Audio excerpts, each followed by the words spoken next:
problematika bagaimana mungkin bisa menegakkan hukum kalau istana sendiri adalah pelanggar hukum. Kalau ITB sudah turun ke jalan, itu tanda-tanda bahaya.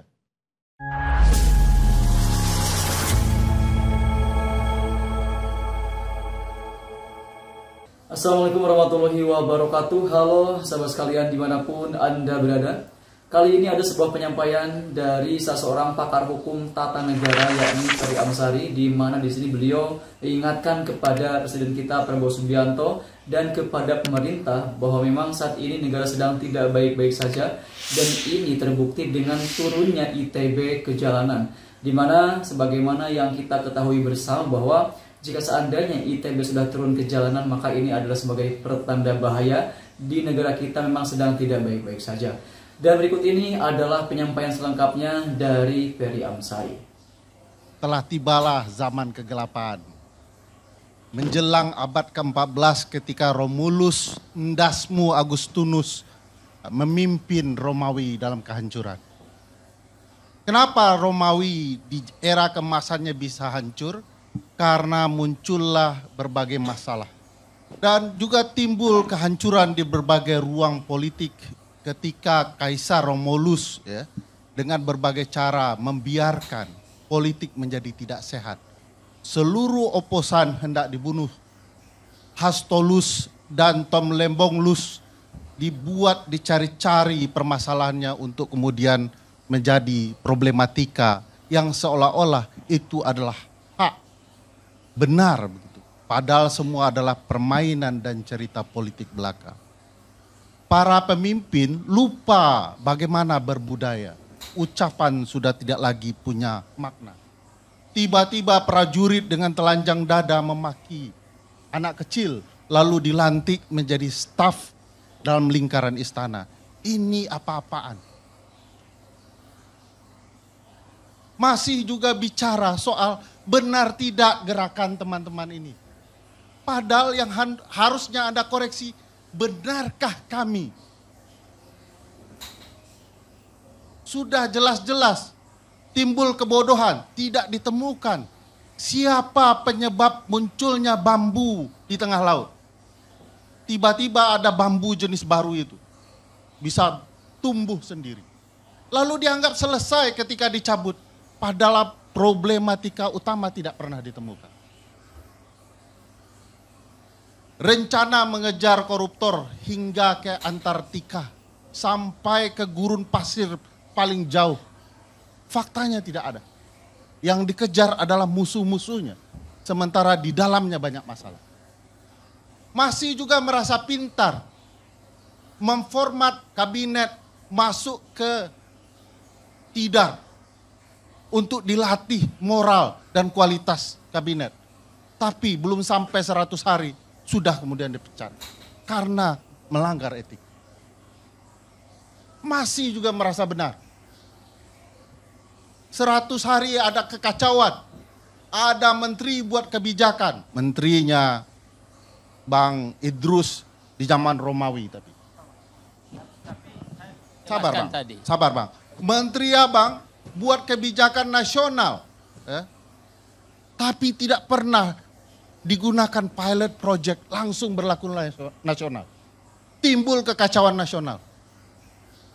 Tapi sudah selesai. Bukan selesai, tapi timbul kekacauan. Kekacauannya belum selesai, mungkin kebijakannya sudah selesai. Apa kekacauannya Bang? Secara ketatanegaraan. Ada menteri buat kebijakan, eksekutif, tapi dievaluasi sebagai eksekutif oleh legislatif. Wakil ketua DPR mengevaluasi kinerja menteri, mengatasnamakan presiden. Sebut ketatanegaranya di mana. Kalau bukan di era Romawi dalam ajang yang disebut dengan kehancuran massal. Kapan timbul perubahan?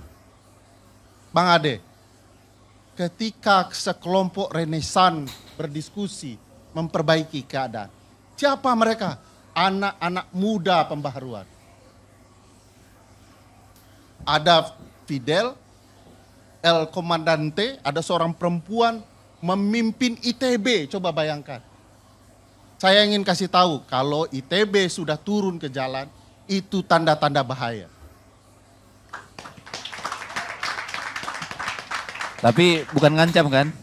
Bukan ngancam, hanya menakut-nakuti.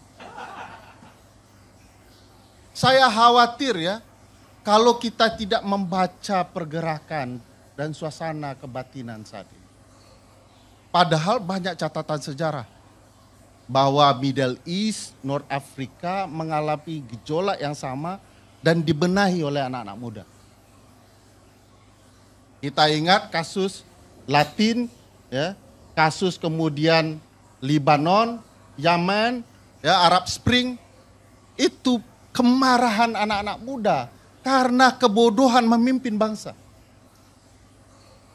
Tapi merasa pede betul begitu ya. Padahal tidak ada terencana, tidak tersusun rapi, tidak ada cerita bagaimana negara digerakkan. Bang Ade harus tahu sampai hari ini, sampai detik ini, saya tidak pernah percaya rezim ini akan menegakkan hukum. Kenapa Bang Idrus? Alasannya sederhana, lingkaran satu istana melanggar undang-undang. Mayor Teddy tidak sah menurut undang-undang TNI. Kabulok tidak sah menurut undang-undang TNI. Tapi dengan bangga cerita, kami akan tegakkan hukum. Omong kosong dan omon lainnya. Dan ini problematika, bagaimana mungkin bisa menegakkan hukum kalau istana sendiri adalah pelanggar hukum. Tapi istana beruntung, masyarakat sipil belum bersatu betul. Masyarakat sipil masih cerita, itu oposan yang kemudian dipidana, ya wajar itu kesalahannya. Tapi ketika masyarakat sipil tahu bahwa ini adalah rekayasa politik, lalu dengan anak-anak muda yang beringas dalam intelektualitas mereka, mereka cerita soal kebaikan di kampus, tiba-tiba faktanya tidak. Mereka marah dengan intelektualitas mereka yang tidak dihargai. Bicara kesalahan pemerintah yang dikoreksi 13 tuntutan mereka. Ini pengalihan isu. Yang salah pemerintah, jangan kami yang dipersalahkan. Mereka ini dalam terminologi Sohogi yang diceritakan Uni kita tadi, adalah kaum Brahmana intelektual. Mereka turun karena peradaban negara sedang rusak. Nanti kalau peradaban ini benar, mereka akan kembali ke pertapaannya, memperbaiki nilai D menjadi A itu. Sekarang mereka selesaikan dulu nilai D pemerintahan dari Prabowo Subianto. Saya tidak akan pernah bisa percaya dengan rezim ini akan kembali benar. Kalau presidennya malah meneriakkan hidup Jokowi. Saya mau katakan, Jokowi masih hidup, oleh karena itu adililah segera Jokowi itu. Karena banyak sekali kasusnya yang terpampang di depan mata kita, tapi tidak kemudian dihukum apapun. Gratifikasi pesawat jet pribadi itu apa ceritanya? Masihkah presiden teriak hidup Jokowi karena keluarganya tidak tersentuh? Padahal pesawat jet pribadi itu jelas, terang benerang, ada gratifikasi. Lalu kita mendenial itu dan kemudian bercerita siapapun yang mengungkit kasus ini adalah orang-orang nyinyir yang anti dengan berbagai kebijakan pemerintah. Saya yakinkan Bang, kalau pemerintah hari ini mengadili berbagai kasus korupsi, termasuk di lingkarannya sendiri, saya berhenti mengkritik pemerintahan ini. Tapi kalau kemudian dia hanya mengejar lawan-lawannya dan membiarkan apa yang terjadi di lingkarannya, semua ini omong kosong. Tidak akan ada orang yang percaya dengan pemerintahan Prabowo Subianto. Kalau teman-teman di pemerintah ingin bersiap dan menganggap ini semua bayaran, silahkan. Tapi ini tanda-tanda zaman. Kalau anak-anak muda sudah tidak nyaman, bersiaplah. Mungkin tidak hanya kursi Anda dijungkir balikkan. Mungkin tatanan baru hendak mereka ciptakan.